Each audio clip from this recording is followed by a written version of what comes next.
Hello students, welcome back to your physics concept class.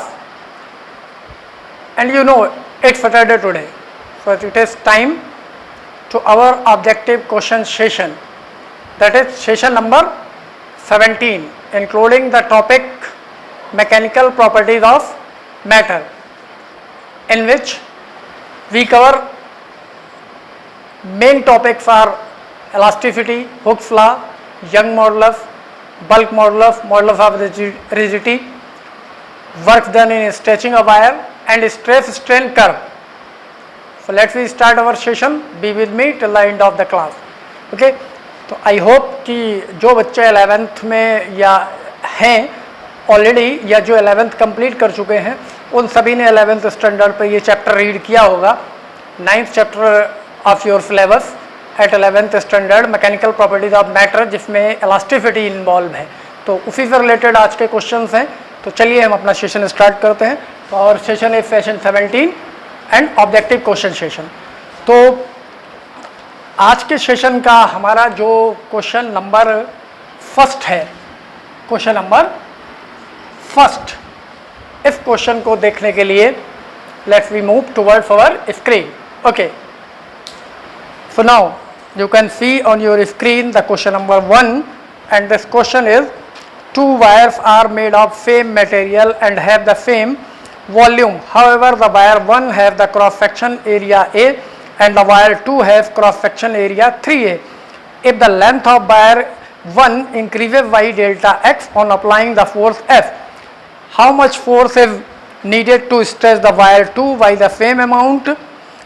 Options are given: A is F, B is 4F, C is 6F and D is 9F. So for knowing the right option we have to solve this question, and for solving the question now return back to the board. तो आपके question में दो wire given है जिनमें wire 1 है और wire 2 है, और वायर 1 पे जो फोर्स अप्लाई किया गया है वो क्वेश्चन में गिवन है F. दोनों वायर के मटेरियल सेम है, means the Young modulus of y1 must be equals to y2. ये भी गिवन है आपको. फर्स्ट वायर में जो एलोंगेशन गिवन है, जो लेंथ इंक्रीज हुई है डेल्टा L1, वो डेल्टा x गिवन है. डेल्टा L2 को भी इतना ही रखना है, क्वेश्चन के अकॉर्डिंग इतना ही अमाउंट अप्लाई इन स्ट्रेच करना है, जिसके लिए आपको F2 कैलकुलेट करना है. ओके, और दोनों वायर्स के वॉल्यूम भी इक्वल गिवन है इन सारी कंडीशन. और क्रॉस सेक्शन एरिया जो फर्स्ट वायर का है वो A और सेकंड वायर का है जो वो 3 times of the initial area, ये गिवन है. ठीक है, तो ये कंडीशंस हैं जो क्वेश्चन में गिवन है. फर्स्ट वायर पे जो फोर्स अप्लाई किया गया है वो F है. दोनों वायर सेम मटेरियल के, मतलब दोनों का यंग मॉडुलस इक्वल होगा. दोनों वायर में सेम स्ट्रेच करना है, सेम अमाउंट से. Delta x means delta L1 if delta x, delta L2 if delta x. और सेकेंड वायर पे कितना फोर्स अप्लाई होना चाहिए ये सेम अमाउंट क्रिएट करने के लिए, अगर इन दोनों के एरियाज ये गिवन है A एंड 3A और वॉल्यूम्स इक्वल हैं जिनको हम B सपोज कर लेते हैं. तो we know that the formula of Young modulus is given by FL equals to A delta L. ये हमारे पास में फॉर्मूला है.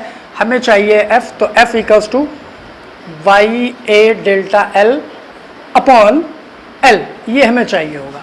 तो हमारे पास में डेल्टा L भी है, Y भी है, A भी है, बट ये कैपिटल L नहीं है. उसके लिए हमें वॉल्यूम गिवन है. तो हमें क्या यूटिलाइज करना होगा, बिकॉज वॉल्यूम हम क्या लिख सकते हैं, cross section area into the length. Okay, wire है तो सिलेंड्रिकली होगा, और तो यहाँ से लेंथ जो मिलेगी हमें वो हो सकती है वॉल्यूम अपॉन एरिया.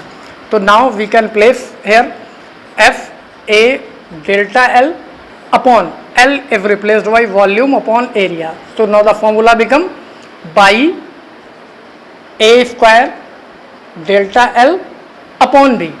अब आप देख सकते हैं दोनों वायर के लिए, वायर 1 और वायर 2 के लिए यंग मॉडुलस सेम है. डेल्टा L एलोंगेशन दोनों के लिए सेम है, डेल्टा x, और वॉल्यूम दोनों के सेम है. चेंज क्या है, एरिया. तो it means the force is directly proportional to the area. ये रिजल्ट हुआ, बाकी वैल्यू कांस्टेंट है दोनों वायर के लिए. तो हमें क्या फाइंड आउट करना होगा, F1 upon F2 is equals to A1 upon A2. A1 की वैल्यू है A और A2 की वैल्यू है 3A. So A1 is A and A2 is 3A, और इसका स्क्वायर है तो A is cancel out, this is 1 upon 3. का स्क्वायर 1/9, तो by cross multiplying we have F2 equals to 9F1, okay, और F1 कितना गिवन है F, so the F2, the force required on the second wire is F2 equals to 9F. This should be the correct answer of this question. तो question का सही option कौन सा है ये जानने के लिए एक बार हम फिर से चलते हैं किधर, ऑन द स्क्रीन, ओके. और now you can see on your screen in the question the option D has the value 9F, so this option should be correct. So now returns back to the board, okay. तो इसका सही option है answer is D. और अगर आप चाहते हैं कि इस क्वेश्चन का सोल्यूशन आपको नोट डाउन करना है तो you can note down this solution by pausing the screen or by playing the video again and again as you done always.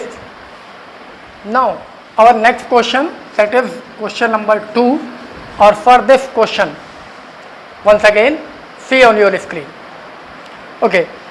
So now your question 2 is, if the ratio of diameters, length and Young modulus of a steel and copper wires shown in the figure R, P, Q and F respectively, then the corresponding ratio of increase in their lengths would be. Length का ratio कितना होगा वो ये length का, okay. So now for solving the question returns back to the board. तो जो question में आपको गिवन है वो क्या क्या गिवन है, द रेशियो डायमीटर, लेंथ और यंग मॉडुलस स्टील और कॉपर दो वायर है. तो पहले वाले का रेशियो P मीन्स डायमीटर का रेशियो जो है DF divided by DC, steel और कॉपर का रेशियो ये गिवन है आपको P. दूसरा टर्म है length, L1 means steel and L copper, इसका रेशियो गिवन है Q. और थर्ड जो रेशियो आपको गिवन है यंग मॉडुलस का Y steel and Y copper, it is given F, okay. तो ये गिवन है आपको. तो चाहिए क्या है आपको, इंक्रीज इन लेंथ के रेशियो चाहिए है इसमें. तो सबसे पहले तो हमें फॉर्मूला यूज़ करना पड़ेगा. फॉर्मूला यूज़ करके हम देखते हैं क्या पॉसिबल है. The y is equals to कितना होता है फॉर्मूला, FA/A डेल्टा L. और हमें सॉल्व क्या करना है, this delta L increase in length of steel wire, increase in length of copper wire, ये रेशियो चाहिए, ओके. तो देखते हैं क्या रेशियो है. FL यहाँ से जब हमें चाहिए होगा तो हमें ये टर्म चाहिए डेल्टा L. तो डेल्टा L का फॉर्मूला बनाते हैं. Delta L equals to FL/AY. एक चेंज और कर सकते हैं क्योंकि हमें एरिया गिवन नहीं, डायमीटर गिवन है. और एरिया जो एक्चुअली होता है वो क्या होता है, पाई वायर के लिए cross section area, base area का D/2 स्क्वायर. तो मीन्स A के प्लेस पे हम D स्क्वायर प्लेस कर सकते हैं. तो डेल्टा, ये इसको हम ऐसे लिख सकते हैं, FL/A को रिप्लेस करके पाई D/2 स्क्वायर बाई, ठीक है. तो जब हमें ये रेशियो चाहिए delta L steel divided by delta L copper, means increase in the length of steel wire divided by increase in the length of copper wire. तो इनके अकॉर्डिंग हम यूज़ करेंगे क्या क्या. देखिए F के प्रोपोर्शनल है, मीन्स FF/FC होना चाहिए. लेंथ के प्रोपोर्शनल है, LF/LC होना चाहिए. डायामीटर के इन्वर्सली प्रोपोर्शनल है तो DC/DS होना चाहिए और उसका भी स्क्वायर होना चाहिए. और बाई के भी इन्वर्सली प्रोपोर्शनल है तो BC/BF होना चाहिए और इसका भी स्क्वायर होना चाहिए. इन सब के रेशियो आपको ऑलरेडी गिवन है और क्वेश्चन में एक डायग्राम भी गिवन है. तो उस डायग्राम से हम ये FF/FC फाइंड आउट कर लेंगे. तो जैसे आप डायग्राम अगर देखें तो ये है, फर्स्ट एक ब्लॉक है जो स्टील का है जिस पे 2 kg वेट है जिसका, और उसके नीचे एक वायर कॉपर का है जिस पे 5 kg वेट है. तो सबसे पहले हम देखेंगे कि ये जो रेशियो होगा FF और वेट जितना भी है इसका, तो इस यहाँ देखते हैं, चेक करते हैं. FF/FC force on the steel wire divided by force on the copper wire. तो हम देखेंगे इसका जो भी वेट है इन दोनों का, इसका 2 kg, इसका 5 kg. तो स्टील वाले पे ये दोनों ही फोर्स अप्लाई हो रहे हैं. 2 kg भी लग रहा है इस स्टील के वायर पे, ये स्टील है, ठीक है, और ये 5 kg भी लग रहा है. तो इस पर कितना हुआ 7. और जहाँ कॉपर की बात आती है ये वायर, तो ये ब्लॉक तो इसके ऊपर है, तो कॉपर के ऊपर तो सिर्फ 5 kg वेट लग रहा है, तो इट मीन्स यहाँ पे अगर हम रेशियो निकालें तो F/Fc अगर हमें चाहिए तो स्टील पे तो 7 लग रहा है, 5 भी और 2 भी, और कॉपर पे सिर्फ 5 लग रहा है, तो 7/5। अब ये सारे रेशियो नोन है, वैल्यू सिर्फ आपको पुट करनी है। देखते हैं क्या मिलेगा, delta LF upon delta LC, value put कर दीजिए। FF/FC, यहाँ हमारे पास में FF/FC mean the force on steel divided by force on copper, ये कितना है 7/5, सो इट इज 7/5। LF/LC ये आपको ऑलरेडी गिवन है, Q है। नेक्स्ट वन इज DC/DS और इसका स्क्वायर, तो DC/ रेसिप्रोकल है मीन्स 1/P, तो ये हो जाएगा 1/P का स्क्वायर। और नेक्स्ट है BC/F, BS/C is given S, तो BC/F इज 1/S, तो next one is 1/S।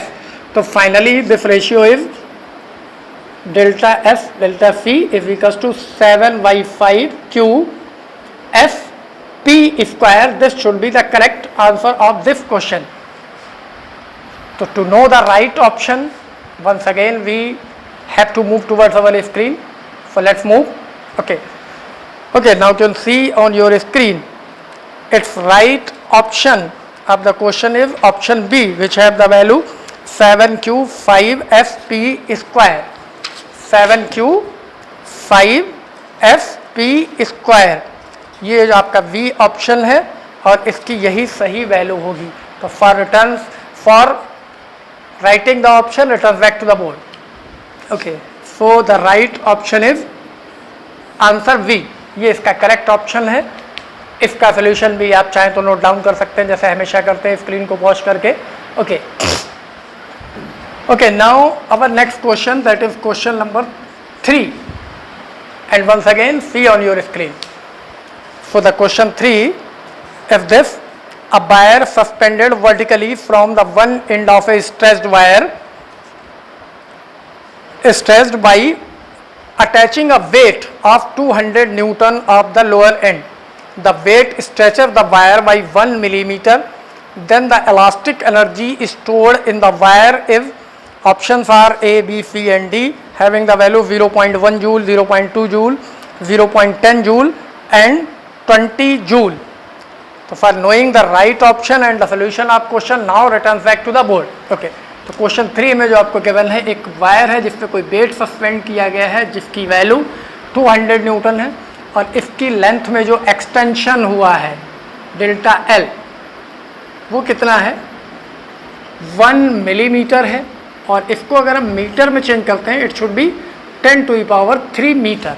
Okay, तो इलास्टिक एनर्जी फाइंड आउट करनी है. मीन्स कंडीशन ये है, ये एक वायर है, इस पे एक वेट सस्पेंड किया गया है. पहले इसकी लेंथ जो भी रही हो, जब वेट सस्पेंड किया तो ये स्ट्रेच हो गया, और ये वेट की वैल्यू है 200 न्यूटन. ठीक है, तो ये जो स्ट्रेच हुआ है ये भी आपको गिवन है 1 मिलीमीटर. इलास्टिक पोटेंशियल एनर्जी इसमें जो स्टोर हुई है वो कैलकुलेट करनी है. तो इसका फॉर्मूला क्या होता है आपको ऑलरेडी मालूम होगा, 1/2 force into increase in the length of that wire. So it is given 1/2, F is given 200 Newton and delta L is 10⁻³ in meter. Solve करते हैं, this is 100 and this is 10⁻⁻1, that is 0.1 joule. तो this is the right answer of this question. तो कौन सा सही option है ये जानने के लिए once again see on your screen. Okay, now आप अपनी स्क्रीन पे देख पा रहे हैं जो ऑप्शन ए है, मीन्स जो आपका पहला ही ऑप्शन है उसी ऑप्शन की वैल्यू 0.1 जूल है. तो इसका मतलब ये सही आंसर होगा. तो now returns back to the board. So it's right option is A. इतना छोटा सा क्वेश्चन है, नोट करने की जरूरत नहीं है, सिर्फ फॉर्मूला अप्लाई हुआ है, बट आप नोट कर सकते हैं. ठीक है, now our next question, that is question number 4, and once again see on your screen. Okay, now your question is, a uniform cube is subjected to a volume compression if each side is decreased by 1%, then bulk strain is given.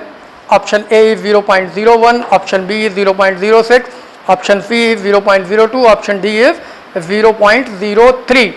For solving the question returns back to the board. Okay. तो question में आपको क्या given है, कोई भी cube है जिसकी side में जो एक्सटेंशन होता है, डिक्रीज होता है सॉरी, वो कितना है 1% है. तो मीन्स जो वैल्यू आपको गिवन है वो गिवन है डेल्टा L अपॉन L, और इसमें इन परसेंटेज अगर लिखें तो ये कितनी है 1% आपको गिवन है. और हमें क्या फाइंड आउट करना है, बल्क स्ट्रेन. इसका फॉर्मूला क्या होता है, डेल्टा V अपॉन V. ठीक है, delta V upon V, the change in volume upon original volume. तो चेक करते हैं हम कैसे करना है इसको. तो आपको एक टॉपिक 11th स्टैंडर्ड पे आपने पढ़ा है एरर, परसेंटेज एरर. तो अगर हम इसके परसेंटेज एरर की बात करें, delta V upon V into 100, और जो वॉल्यूम होता है क्यूब का वो क्या होता है साइड क्यूब. तो इसमें जब हम परसेंटेज एरर निकालेंगे तो कैसे निकलेगी, delta V upon V into 100, percentage error in the volume equals to 3 dimension में 3 delta L upon L into 100. Okay, तो कितनी परसेंटेज एरर हो गई इसमें, और इसकी वैल्यू हमें गिवन है. जो डिक्रीज हुआ है लेंथ में वो कंस्ट्रक्शन कितना है 1% है. तो मीन्स 3 इंटू 1% दैट इज 3% ये गिवन है. और आपको चाहिए फिर bulk strain means delta V upon V. तो इसको परसेंटेज को आपको रिमूव करना होगा. Means delta V upon V 3 in percentage, जब आप इसको 100 से डिवाइड कर देंगे तो ये जस्ट 0.03 आ जाएगी. तो this is the bulk strain. तो अगर ऐसा कोई ऑप्शन है तो हमने सही सॉल्व किया है, और ऐसा कोई ऑप्शन नहीं है तो मे बी हमने गलत सॉल्व किया हो, और मे बी वो ऑप्शन ही गलत हो. तो let's check, move towards the screen. Okay, now in your question options are D option is 0.03, so it should be the right option. Now return back to the board. Okay, तो इस question का जो answer है particular वो answer D, ये इसका सही option है. इसको भी आप चाहें तो ऐसे ही नोटिस कर पाएंगे. चलिए फिलहाल मैं रब करता हूँ. Now question number 5. So for this question, once again see on your screen. So the now question is on your screen, and this question is a light rod of length 2 meters suspended from the ceiling horizontally by means of 2 vertical wires of equal length. A base W is hung from the light rod as shown in figure. The rod hung by means of the steel wire of cross sectional area A1 is 0.1 centimeter square, and the brass wire of cross sectional area A2 is 0.2 centimeter square. To have the equal stresses in both wires, the ratio of T1 T2, that is the tension, are equals to A option is 1/3, B option is 1/4, C option is 4/3, and D option is 1/2. तो चलिए question को solve करने के लिए board पर वापस आते हैं. ओके, तो आपके क्वेश्चन में जो आपको गिवन है उसमें एक डायग्राम बना है. वो डायग्राम कुछ इस तरीके का है. इस वायर में टेंशन T1 है, ये स्टील का है, और दूसरा वायर जो आपको गिवन है वो ब्रास है. इसमें जो टेंशन है वो T2 है, और यहाँ पर एक रॉड है जिसकी लेंथ 2 मीटर है जो भी है इस तरीके की, और उस पर एक वेट W सस्पेंड किया गया है. और क्वेश्चन के अकॉर्डिंग कह रहे हैं कि स्ट्रेस इक्वल है दोनों पे, स्ट्रेस इक्वल है, इन टेंशंस का रेशियो चाहिए. ठीक है, तो स्ट्रेस जब इक्वल गिवन है तो स्ट्रेस का फॉर्मूला क्या होता है, stress is equals to internal force upon area, that is F upon A लिखते हैं. और यहाँ जो फोर्स का फॉर्म है वो एक्चुअली टेंशन है वायर से, तो हम इसको T अपॉन A नोटिस कर सकते हैं यहाँ पे. ठीक है, और ये क्या गिवन है, स्ट्रेस आर इक्वल गिवन. तो मीन्स अगर हम इसको ऐसा लिखें T1 upon A equals to T2 upon A1 equals to T2 upon A2, ये गिवन है. और A1 आपका गिवन है क्वेश्चन में, क्या गिवन था A1 0.1 centimetre square and 0.2 centimetre square. So 0.1 centimeter square A1 and A2 is 0.2 centimeter square. Now from this relation we have T1 upon T2 equals to A1 upon A2. Then T1 upon T2, the value of A1 is 0.1, the value of A2 is 0.2. Point is removed here. This is 1 by 2. Then the ratio of T1 T2 is 1 by 2. This is the solution of this question. तो जो question में option given है उनमें से कोई option सही है या नहीं सही है, ये जानने के लिए हम एक बार फिर से चलेंगे स्क्रीन पे. Okay, now you can see on your screen option A is 1 by 3, option B is 1 by 4, option C is 4 by 3 and option D is 1 by 2. So option D should be correct. Now return back to the board. Okay. तो आपने देखा कि D option जो है वो correct होगा इसका और उसकी वैल्यू यही है. तो this is the solution of this particular question. Okay, इसको भी आप स्क्रीन पॉज करके रब करेंगे, सॉरी नोट डाउन करेंगे. Okay, now the next question, that is question number 6. Question number 6. और एक बार फिर से स्क्रीन पे चलना है तो चलते हैं. Now you can see the question number 6 on your screen. In plotting the stress versus strain curve for the material P and Q, a student by mistake puts the strain on the y-axis and the stress on the x-axis as shown in the figure. Then the correct statement is R. A statement is P have the more tensile strength than Q. P is the more ductile than Q. P is the more brittle than Q. And the Young modulus of P is more than that of Q. Okay. तो question को solve करने के लिए वापस screen board पर चलते हैं. तो चलिए आते हैं. तो आप जो डायग्राम आपने देखा है वो कुछ इस तरीके का है. बेसिकली जब हम स्ट्रेस और स्ट्रेन कर्व ड्रॉ करते हैं तो वर्टिकल एक्सिस पे स्ट्रेस प्लॉट करते हैं और हॉरिजॉन्टल एक्सिस पे स्ट्रेन प्लॉट करते हैं. बट क्वेश्चन की जो डिमांड है उसके अकॉर्डिंग स्टूडेंट ने क्या किया है, स्ट्रेन को वर्टिकल पे प्लॉट कर लिया है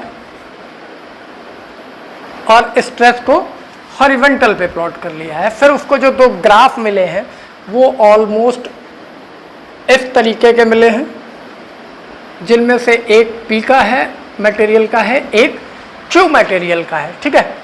तो अब हमें जो 4 स्टेटमेंट गिवन है उनमें से देख के बताना है क्या है. तो पहले तो इसको ही हम अंडरस्टैंड कर लेते हैं. नॉर्मली जब स्ट्रेस वर्टिकल पे होता है और स्ट्रेन हॉरिजॉन्टल पे होता है तो यंग मॉडुलस का फॉर्मूला होता है स्ट्रेस अपॉन स्ट्रेन. तो मीन्स अगर हम इस कर्व का रेशियो में स्लोप फाइंड आउट करते हैं तो हमें यंग मॉडुलस मिल जाता है. और इस सिचुएशन में जिसकी स्लोप ज़्यादा होती है उसका यंग मॉडुलस ज़्यादा होता है. लेकिन ये रिवर्स सिचुएशन हो गई, मीन्स इनवर्स रिलेशन हो गया. स्ट्रेन वर्टिकल पे आ गई और स्ट्रेस हॉरिजॉन्टल पे आ गया. तो इसका मतलब ये हुआ कि अब जिसकी स्लोप ज़्यादा होगी उसका यंग मॉडुलस कम होगा. तो हम फिगर को अगर हम यूटिलाइज करें अकॉर्डिंग टू फिगर, ठीक है, तो tan थीटा किसके लिए, for P is greater than tan theta for Q. Q material के लिए जो स्लोप, P मटेरियल के जो स्लोप है वो ज़्यादा है Q के कंपेरिजन में. लेकिन ये स्लोप कैसी है, रिवर्स है. तो स्ट्रेन की अगर हम बात करें तो इसका मतलब ये हुआ कि यंग मॉडुलस जो होगा P का यंग मॉडुलस Y के कंपेरिजन Q के कंपेरिजन में कम हो जाएगा. मैंने बताया ना कि अगर ये सीधे से प्लॉट किया गया होता है स्ट्रेस यहाँ स्ट्रेन यहाँ, तो इसका यंग मॉडुलस ज़्यादा होता है क्योंकि इसकी स्लोप ज़्यादा है और इसका यंग मॉडुलस कम होता है क्योंकि इसकी स्लोप कम है. लेकिन बाई मिस्टेक स्टूडेंट ने इसको रिवर्स वे में प्लॉट किया है, स्ट्रेन को वर्टिकल पे और स्ट्रेस को, तो ये रेसिप्रोकल हो गया.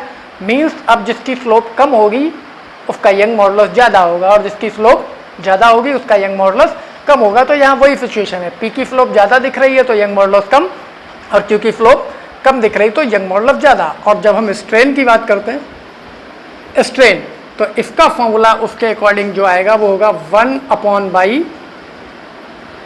स्ट्रेस. ठीक है.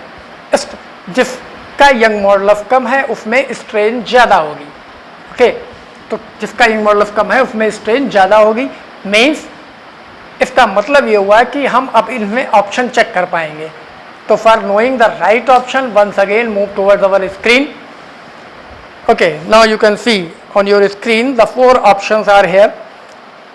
P have the more tensile strength than Q, तो this is the right option, क्योंकि टेंसिल स्ट्रेंथ ज़्यादा होने का मतलब यही है कि जिसका स्ट्रेंथ ज़्यादा होगा, और स्ट्रेंथ किसका ज़्यादा है, जिसका यंग मॉडुलस कम है, तो वो P का कम है। तो ये this is the right statement.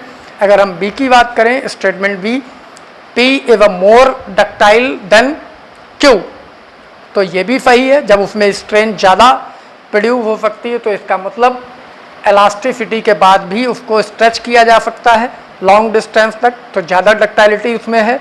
Means ये डक्टाइल मटेरियल होगा P उसके कंपेरिजन में ज़्यादा, मतलब जिस वायर को हम जितना ज़्यादा खींच सकते हैं आफ्टर द इलास्टिक लिमिट वो उतना ज़्यादा डक्टाइल है, तो ये भी सही है।